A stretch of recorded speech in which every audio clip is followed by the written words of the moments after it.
Hi F3, this is the boy at the back of the class, chapter 25, The Queen's Message. I thought we were pretty famous before the interview, but I was wrong. It was only after we became headline news that I found out what being famous was really like.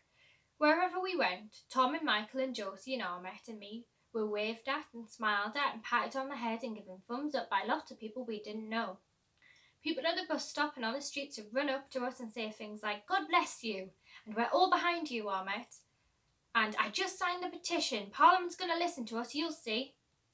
Even Mr. Bannick, who owned the newsagents near the bus stop near school and was famous for hating children, ran out whenever he saw us and gave us each a chocolate egg for free. And not just for a day, but for a whole week. But as exciting as it was to be famous and to be friends with the most famous refugee boy in the world, what happened a few days later was even more surprising. On Wednesday morning, just 6 days after we had done the interview, we arrived at school ready to play football but couldn't find Armette anywhere in the playground. When the bell began to ring, we headed straight to class, but when we got to our classroom, he wasn't there either. Neither was Mrs. Hemsley. "He's probably just late," shrugged Josie as we sat down, but Armette was never ever late. I looked over at Mrs. Khan and wondered if I should ask her. She was busy getting the class to sit down, but she looked happier and couldn't stop smiling even when she was telling Clarissa off for being late. After registration, Mrs. Khan said that Mrs. Bourneville was going to take first period today as she had something to do. Then she came over to me and Josie, Michael and Tom and told us to come with her. "Are we in trouble?" whispered Tom as we followed Mrs. Khan down the corridor. "But we haven't done anything, have we?" whispered Josie. I didn't say anything. Me and Michael just looked at each other. Mrs. Khan knocked on Mrs. Sanders' door and waited for her "come in" before she pushed it open. The first person we saw was Armette. He was perched on a chair, his face looking surprised and serious and happy all in one go. Sitting on one side of him was Mrs. Hemsley, whose cheeks were pinker than I had ever seen them, and on the other were two men. They each gave me a wide smile. For a moment I couldn't remember how I knew them, and then Tom gave a gasp. "It's the Queen's Guards!" he cried out, punching me on the arm. He was right. They really were the Queen's Guards, except they were dressed in suits and didn't look so giant because they weren't wearing their tall black hats. As we walked in, they stood up and gave us a salute. Josie squealed in delight, and Michael was so excited he shook hands with both of them at the same time. I looked over at Armette, who, on seeing that we knew the guards, was now smiling at them fully. Come in," said Mrs. Sanders, waving us to our seats and peering over her glasses at us. "Children, these gentlemen have a very special message to give to you," said Mrs. Sanders. "We certainly do," said Lieutenant Gungu. "It gives me great pleasure to present you with this very special message from Her Majesty the Queen." He took an envelope from the inside of his coat and held it up.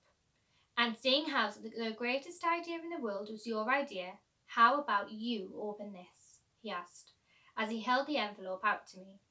It was large and square and cream and had the curliest writing on it that I ever saw. As I took it, everyone crowded around me to stare at it. I turned it over. On the back was a large blob of red candle wax. It looked like it had been spilt accidentally, but there was an E-I-I-R stamped in the middle of it, so it must have been done on purpose. "Go on," whispered Josie, and Armette and Michael and Tom nodded. I carefully peeled off the wax blob and pulled out the letter. The writing was so curly and scratchy, and I was so nervous that I couldn't read the words. Seeing me struggle, Mrs. Khan came and stood behind me. I gave her the letter so that she could read it out loud instead. This is what it said.